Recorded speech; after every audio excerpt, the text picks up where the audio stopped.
Hello, everyone, and welcome to another episode of Founders Grid, sponsored by Caper.io. Today, we have Josue from the Privacy Co. Josue, welcome to the show. Hey, how's it going? Thanks for having me. Things are good. Thank you. So, give us a brief background about yourself prior to joining the Privacy Co. Sure. So I've been kind of in the content marketing space for a pretty long time. Started at NewsCred, which was a B2B SaaS company directly in the content marketing space. So I kind of jumped into that area pretty early on, especially I think around 8, 9 years ago, content marketing was still pretty new as a subject area, and not every company was bought into it yet. Now it's common. Now it's like normal in marketing, but it wasn't at that time.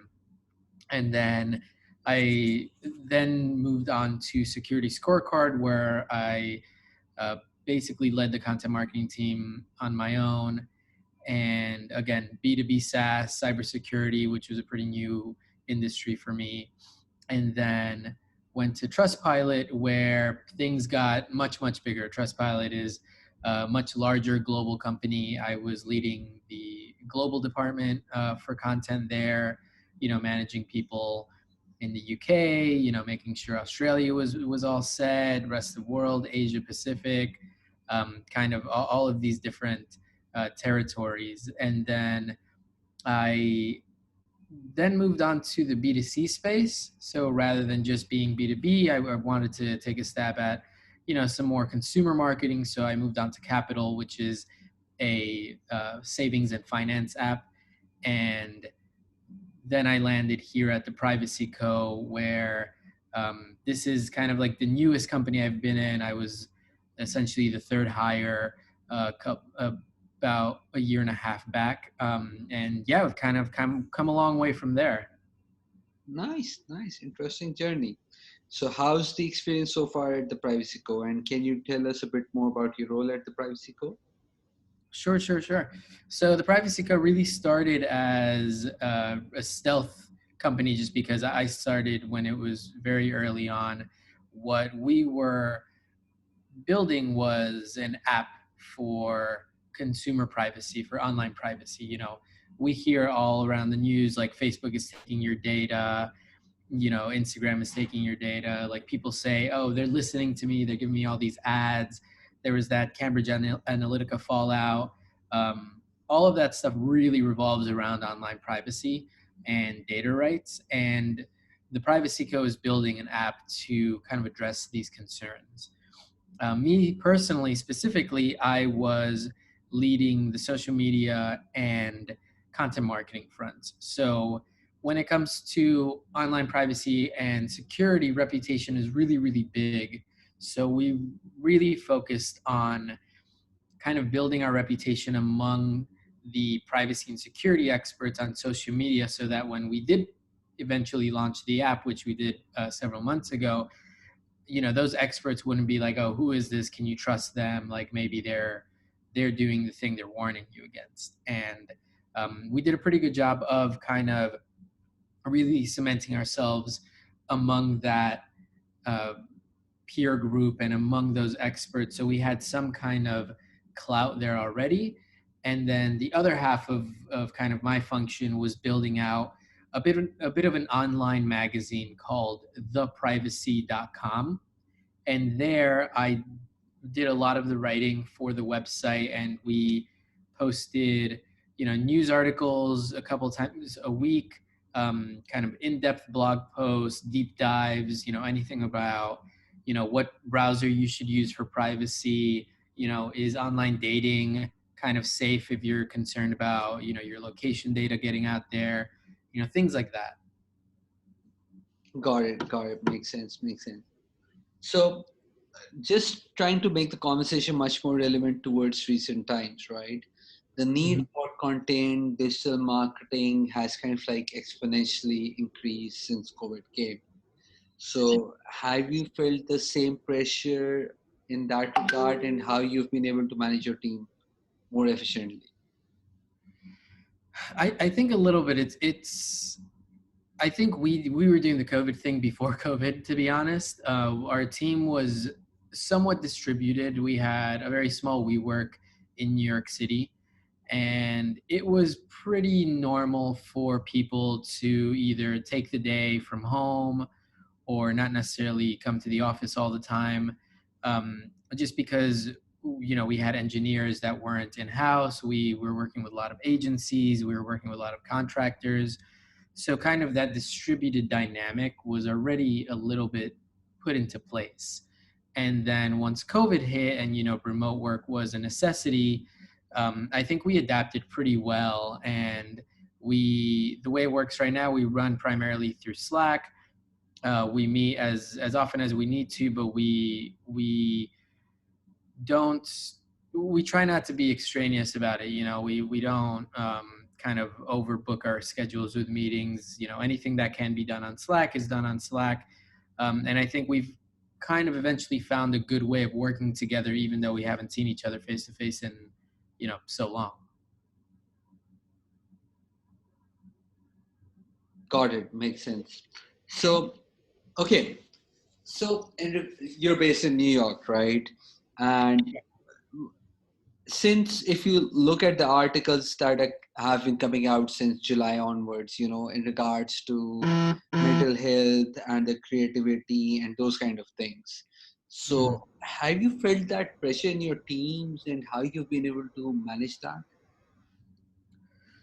A little bit. I think with mental health, especially, during kind of the heyday and the most panic-inducing times during the pandemic. Like you said, we were in New York City, and New York City got hit pretty hard, especially early on. And I think we didn't necessarily make it a point to address that, but in the way we would talk to each other, you know, it was done pretty supportively. So, in addition to any Slack conversations, we would also have these phone calls or Zoom calls, and no matter what the topic was, the first thing we would start is by asking each other how we're doing and how we're coping. Because I think that we knew that was the most important part, no matter what. Work is work, but in the middle of a pandemic, when there's so much uncertainty, when you don't know, you don't know what you don't know, especially kind of in the early months like April, May, June, when it was really tough to be in New York City, especially personally speaking. Having that kind of check-in period whenever we would start a meeting or whenever we would start a phone call was really, really important, because I think it's not so much that there was a pressure, but it was an acknowledgement of, hey, these times require a more careful and nuanced approach. And I think something that's a little bit more humane than the business as usual approach that I think we're all used to. So then what about creativity and everything? Do you think that is something which can be achieved online, or does that still require human interaction? Yeah. Sorry, I forgot to get to that part of the question. I think it is a bit harder, definitely, when it comes to things like brainstorming ideas. On my side, on the content side, whether it's pitching ideas or finding new ways to engage our audience, that is a little bit tougher when you're only working remotely, because I think being in the same room as somebody and not just being on the computer, but maybe writing down sticky notes, writing on a whiteboard, that and having a very engaging and active dialogue is much more conducive to being creative and finding new ideas, compared to just typing away at Slack or zooming each other. So there has been a bit of a tougher point there. Got it.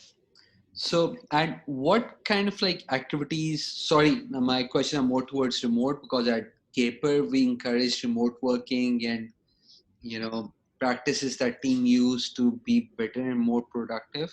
So my last question would be in regards to being the director of content and everything. What practices did you adapt on a daily basis with your team to make to take care of everything and make them more productive and stay productive yourself as well?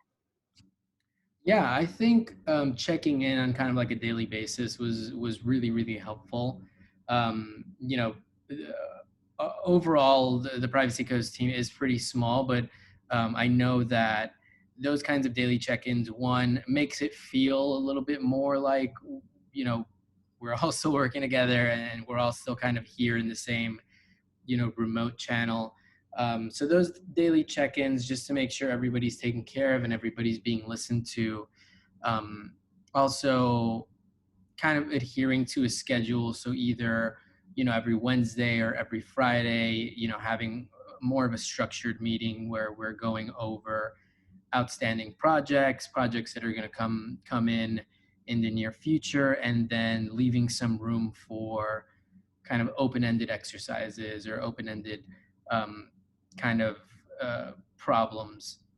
And then I think on the kind of exercise side, I don't think there was too much that we were doing, just because um, one thing I learned while working remotely is that we don't necessarily have to be so overbearing, or we don't necessarily have to kind of make sure everybody is working. There's a bit of a trust aspect that I think is important. And I had heard from my colleagues in other companies, they were telling me like, oh, I'm working so much more now. You know, I have so many more meetings than I did before. And they were having much more of a tougher time working because they were putting in more hours and working even more, compounded with the fact that it didn't feel like an office or it didn't feel like a team as much. That made for a pretty tough environment. And I think at the Privacy Co, we were kind of doing the opposite of that on purpose, because we knew that everybody had their duties, everybody had their responsibilities, and we all kind of trusted each other that we would work on that and not necessarily um, kind of look over each other's shoulders, metaphorically speaking. God. Josue, thank you so much for being on the show. I'm sure we could have talked for another 20 minutes, but my marketing team tells me I need to keep it within 12 minutes. Thank you so much for being on the show. That's totally fine. Thank you so much. And we